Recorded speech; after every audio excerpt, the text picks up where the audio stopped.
বৃষ্টি আল্লাহর দেওয়া সেরা উপহার, রহমত।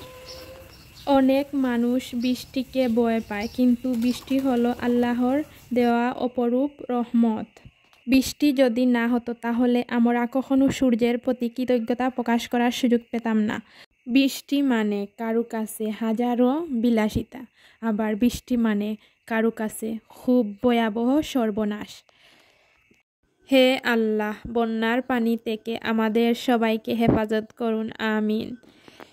আসসালামু আলাইকুম প্রিয় ভিউয়ার্স, শুভ সকাল। সবাইকে আমার চ্যানেলের পক্ষ থেকে অসংখ্য ধন্যবাদ। প্রথমে সবার সুস্থতা কামনা করছি, আশা করি সবাই ভালো আছেন। আমিও আলহামদুলিল্লাহ ভালো আছি। প্রতিবারের মতো আজ আমি আবারও আপনাদের সামনে আরও একটি নতুন ব্লগ ভিডিও নিয়ে হাজির হয়েছি। আশা করি বন্ধুরা আমার ভিডিওটি আপনারা শুরু থেকে শেষ পর্যন্ত দেখে নেবেন। আর যাদের কাছে আমার ভিডিওটি দেখে ভালো লাগবে প্লিজ তারা লাইক করে সুন্দর একটি কমেন্ট করে দেখে নেবেন। আজ আমি শেয়ার করব বৃষ্টির দিনে 3টি মুখরোচক খাবার রান্না করলাম। আশা করি আপনাদের কাছে কিছুটা হলেও ভালো লাগবে। অবশ্যই বড়লোক তাদের কাছে ভালো লাগতো না, আমার মতো যারা মধ্যবিত্ত আছে তাদের হয়তো ভালো লাগবে। তো প্রথমেই দেখতে পারা আমাদের সিলেট এলাকায় বৃষ্টিতে ব্যাপক ক্ষতি হয়েছে। অনেকের বাড়ি ঘরে বন্যায় পানি উঠে গেছে। আল্লাহ সবাইকে রক্ষা করুক। এই জায়গাটা হচ্ছে আমাদের সিলেটের গোয়াইনঘাটে, আমার এক আত্মীয়র বাড়ি। তো তারা ভিডিও দিছিল, তো আপনাদের সাথে শেয়ার করলাম। আমাদের বাড়িতে পানি উঠছে না। তো দেখতে পারা আমি রান্নাগুলোর জন্য আস্তে আস্তে রেডি হয়ে গেলাম। প্রথমে দেখতে পারা আমি আমার ছাদ বাগানে উঠলাম। আর বৃষ্টির কারণে ছাদের অনেক গাছগুলো নষ্ট হয়ে গেছে। আমি মুখরোচক কয়েকটি খাবার রান্না করব, তাই ভাবলাম আমার গাছ থেকে কাঁচামরিচ ফাড়িয়ে নেই। খুব ভালো লাগে কাঁচামরিচ দেখতে, এগুলো খেতেও খুব জাল তরকারি দিলে এমনিতে কামড়াইয়াও খেতে খুব ভালো লাগে। আর দেখতে পারা আমি ধনিয়া ও নিরাম। বৃষ্টির কারণে আজ 3 দিন ধরে বৃষ্টি ওর আমাদের বাজারে যাওয়া গেছে না। তো আমি ভাবলাম আমার ছাদ থেকেও সামান্য কিছু নেই। তো দেখতে পারা আমার ছাদটা অনেকটা কিছু বড় হয়েছে। তো দেখতে পারা আমি সামান্য ধনিয়া পাতা ফাড়লাম। আর ছাদে অনেকগুলো গাছ আছে আমার, তো অনেক গাছের নষ্ট হয়ে গেছে, ডলিয়া পড়ে গেছে। তো দেখতে পারা ছাদ থেকে আওয়া পরে আমি আস্তে আস্তে সবগুলো উপকরণ খাটটা বসিয়ে গেলাম। দেখতে পারা পেঁয়াজ, কাঁচামরিচ, ধনিয়া পাতা, আলু। আজ আমি মুখরোচক প্রথমেই রান্না করব আলু দিয়ে। তো দেখতে পারা প্রথমেই আমি আলুর খোসাগুলো সরিয়ে নিলাম। আমি হাতের দিয়ে ব্লেড দিয়ে। বৃষ্টির দিনে আমি মনে করি সবার মুখরোচক খেতে ইচ্ছা করে জাল অথবা ভাজা ফুরা। তো আমি দেরি না করে আমার ঘরে থাকা কিছু উপকরণ দিয়ে বানিয়ে নিব।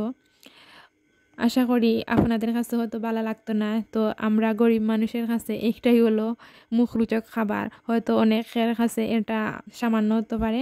তো দেখতে পারা আমি একটা করে আলুগুলো কাটতে নিলাম। এখন আতর ব্লেন্ডের সাথে গুটিয়ে নিলাম। গুটিয়ে নেওয়ার পরে এখন আবার আমি এগুলো ধুয়ে পানি খসিয়ে নেব, ভালো করে চিপিয়ে, আতের সাহায্যে ভালো করে চিপিয়ে পানি ধুয়ে নেব, পানিগুলো ফালাই নেব। তো অলরেডি দেখতে পারা আমার পানিগুলো ফালা নিয়ে গেছে। এখন আমি পেঁয়াজ, কাঁচামরিচ দিয়ে দিলাম। আর আপনারা দেখেই বুঝতে পারা আলুরে আমি অনেকটা পানি নিয়ে যাইছি। আলুর মাছটাকে লবণ দিলাম, গুঁড়ামরিচ দিলাম।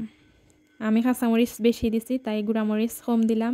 হলুদ দিলাম, এখন দিলাম ধনিয়ার গুঁড়া। আমি সব সময় আপনাদের কই আমি ভিডিওত খুব একটা গুছাইয়া কথা কইতাম পারি না, তো আমি আমার মতোই কই। তো প্লিজ আপনারা সাপোর্ট করবা সবাই। তো দেখতে পারা আমি একটা ডিম দিলাম, আপনারা চাইলে বেসনও দিতে পারেন। আমি দিলাম ময়দা। এখন আমার সবগুলো উপকরণ একটা একটা করে দেওয়া হয়েছে। শেষে আমি দিলাম ধনিয়া পাতা। এখন আমি ভালো করে মাখিয়ে ম্যারিনেট করে নেব। দেখতে পারা আমি মাখাইলাম। অলরেডি দেখতে পারা আমার মাখানো শেষ হয়ে গেছে। এখন আমি একটা একটা করে গোল করে নেব। এই পাকোড়া বানানো খুব সহজ। তো দেখতে পারা আমি গরম তেলের মাঝে একটা একটা করে সবগুলো দিয়ে দিলাম। এই পদটি যে কোনো উপলক্ষে বানিয়ে নিতে পারেন, যেমন ধরো বৃষ্টির দিনে খুব একটা মুখরোচক খাবার, অতিথিও আপ্যায়ন করতে পারবেন, কিংবা বিকালের নাস্তা হিসেবেও একটা দারুণ মজার খাবার। তো দেখতে পারা আপনারা সবগুলো একটা একটা করে দেওয়া পরে আমার এক সাইড অলরেডি অনেকটা বাজ হয়ে গেছে, তো আমি উল্টে দিলাম একটা একটা করে, সবগুলো উল্টানো হয়ে গেছে। এখন আমি ব্যাক সাইড বাজার জন্য অপেক্ষা করলাম, একবারে মিডিয়াম আছে, অনেক সময় লাগাইয়া বাজরাম। তো দেখতে পারা কিছুক্ষণ পরে আমার সবগুলো বাজা হয়ে গেছে আর কালারটা খুব ভালো লাগছে। আপনারা চাইলে আরও গাঢ় লাল করে বাজিয়ে নিতে পারেন, তো আমি মনে করি বেশি বাজা ভালো লাগে না। তো দেখতে পারা আমার আলুর পাকোড়াটা শেষ হইয়া আমি আরও একটি মুখরোচক খাবার রান্না করব, আপনাদের সাথে শেয়ার করব। প্রথমেই আমি চুলায় পাত্র বসিয়ে নিলাম, তারপরে আমি আমার পরিমাণ মতো সয়াবিন তেল দিয়ে দিলাম। এখন আমি সবগুলো মশলা একই বাটিতে মিলিয়ে দেব। প্রথমে দিতে পারা পেঁয়াজ কাঁচামরিচ দিলাম, তারপরে লবণ দেওয়া পরে দিব মরিচের গুঁড়া, তারপরে দিব হলুদের গুঁড়া। এখন আমি দিব পাঁচফোড়ন। তো দেখতে পারা একটা একটা করে সবগুলো দেওয়া হয়ে গেছে। আপনারা চাইলে এর মাঝে তেজপাতা, দারচিনি এগুলো দিতে পারেন, এগুলো আমি মনে করি হোটেল স্টাইলে খাওয়া। তো আমি যে কোনো সময় কম মশলা খেতে সব কিছু বালা পাই। তো দেখতে পারা সবগুলো উপকরণ আমি একসাথে তেলে ডালিয়ে দিলাম। এখন আমি বাগার ভালো করে কষিয়ে নেব। তো দেখতে পারা আমি নাড়িয়া দিলাম।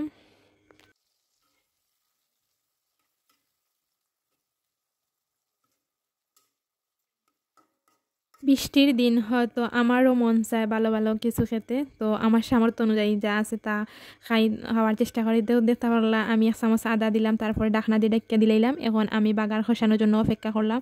আর দেখতে পারা আমার সিদ্ধ করা আলু আর চুলার বুটগুলো, এগুলো আমার আগে থেকে ফ্রিজে রাখা ছিল, আমি গতকাল সিদ্ধ করে রাখছিলাম। তো প্রথমেই দেখতে পারা আলুগুলো দিয়ে দিলাম বাগার খসানো পরে, তারপরে আমি আলতো করে আবারও নাড়িয়ে দিলাম। আমি মিডিয়াম আছে রাখলাম যাতে বাগারটাও না জ্বলে আর যেমন পাত্রে নাও ধরে।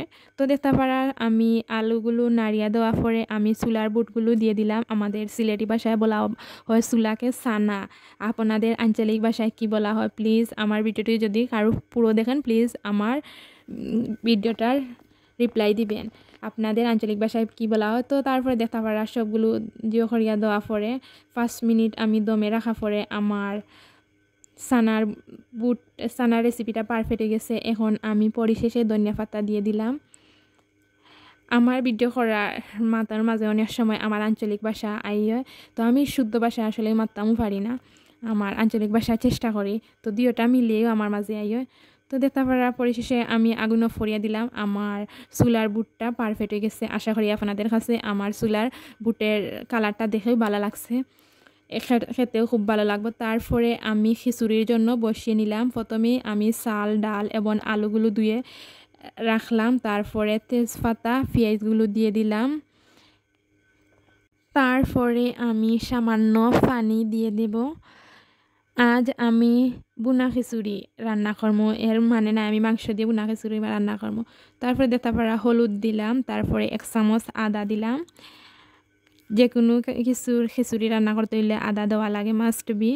তো দেখতে পারা আমার সবগুলো উপকরণ দেওয়া পরে অলরেডি 5 মিনিট পরে বলকি এসে গেছে। এখন আমি মাঝে মাঝে কয়েকবার নাড়িয়ে দিলাম, আর নাড়িয়ে দেওয়ার পরে আমি আগুনগুলো মিডিয়াম একবারে লো আছে রাখলাম যাতে আমার খিচুড়িটাও ভালো করে সিদ্ধ হয়, আর আমি মাঝে মাঝে নাড়িয়ে দিলাম। আমার মতো গরিবদের হয়তো এই খিচুড়িটা একটা মুখরোচক খাবার।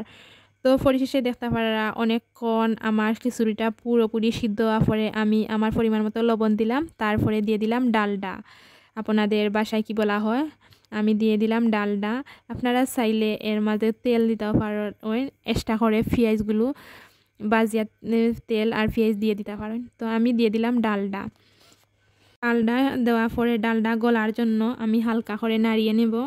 বৃষ্টির দিনে এর চেয়ে মজার খাবার আমাদের গরিবের কাছে আমি মনে করি আর কিছুই নাই। তো দেখতে পারা পরিশেষে আমার খিচুড়িটাও পারফেক্ট হয়ে গেছে। তো আজ আমি যে 3টি মুখরোচক খাবার রান্না করলাম তা দিয়ে আমাদের দুপুরের খাবারটা সারিয়ে নেব। তো আপনারা চাইলে আলুর পাকোড়াটা সস দিয়েও খেতে পারেন, খুব ভালো লাগবে। আমরা তো খিচুড়ির সাথে খিচুড়ি, চানা আর যেমন বড়াগুলো একসাথে মিশ্রিত করে সাথে তারপর লেবু আর কাঁচামরিচ খেতে তো সেই লাগবে। আমাদের গরিবের আসলে এটা একটা খুব মজাদার খাবার।